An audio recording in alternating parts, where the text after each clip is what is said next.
Welcome to readmeproject.com.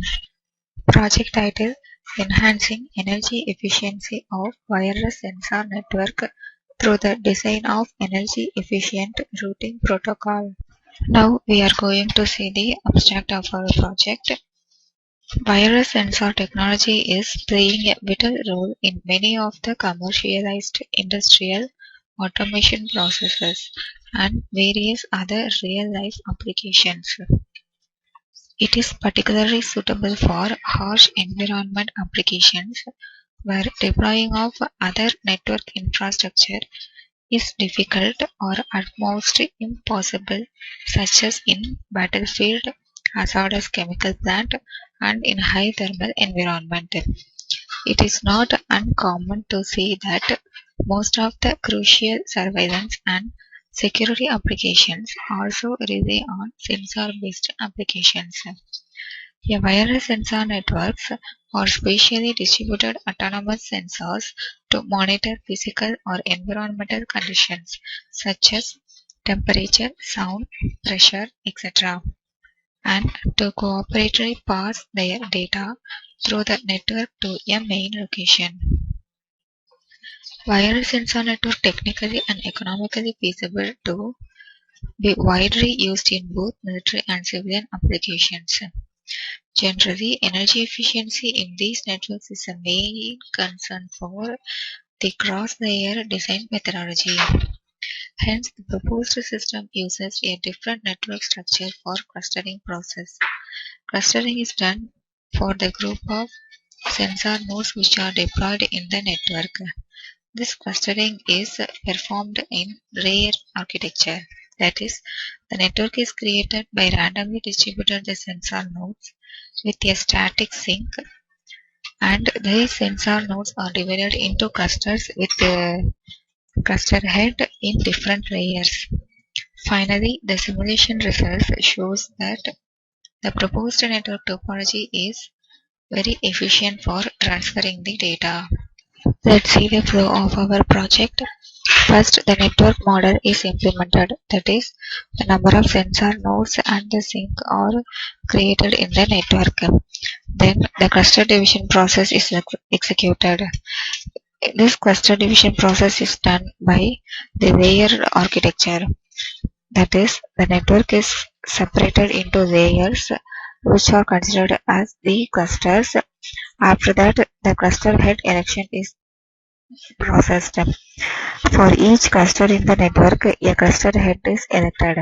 After that, PRRP routing is executed. In this PRRP routing, the route is established between the nodes and the base stations. If the route is established means it allocates the time slot for the nodes to transmit packets, because all nodes can transmit packet at the same time.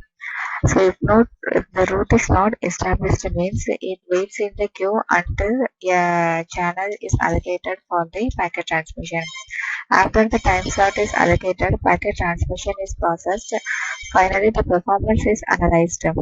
In this, the existing is compared with the proposed system. Let's see the output demo. First, open the terminal window. Then go to the directory where we have the code. Then type ns space file name .tcl.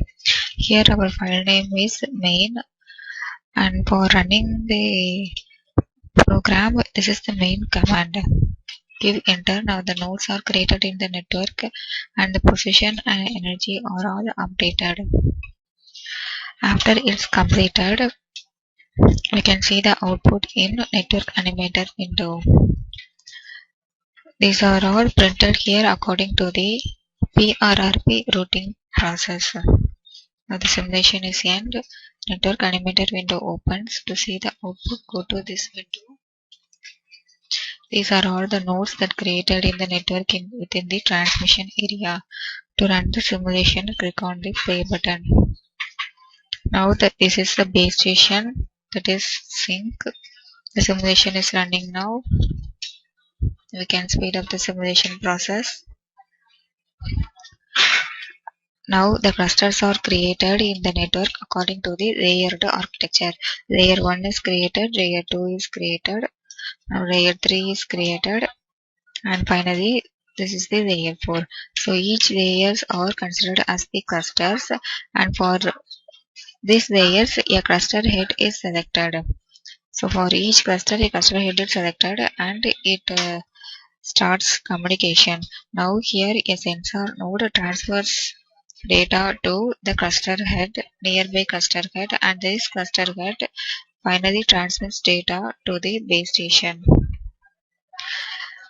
So for this it have to be find out the route to transmit the packet, so that is done by the PRRP routing. Now this class packets are transferred to the nearby cluster head. Like this the packet is going on and reach the base station.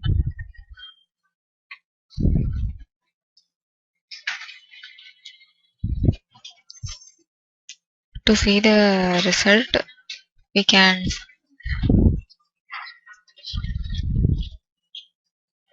we can able to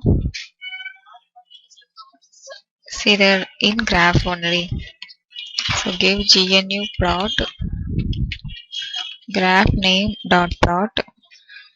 So this is the delay graph in which the number of nodes are varied and the delay is calculated.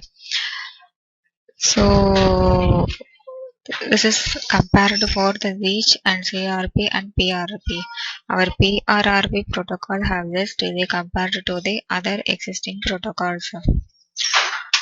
To see the another graph, type GNU plot graph 2 dot plot. So this is the throughput graph in which the proposed system PRRP achieves a high throughput than the existing reach and CELRP. So this throughput is calculated by varying the simulation time. At unit time, how many maximum packets are delivered is calculated here. So we conclude that the proposed system is achieves a high performance than the other existing system. That's all. The demo is completed. Thank you for watching this video.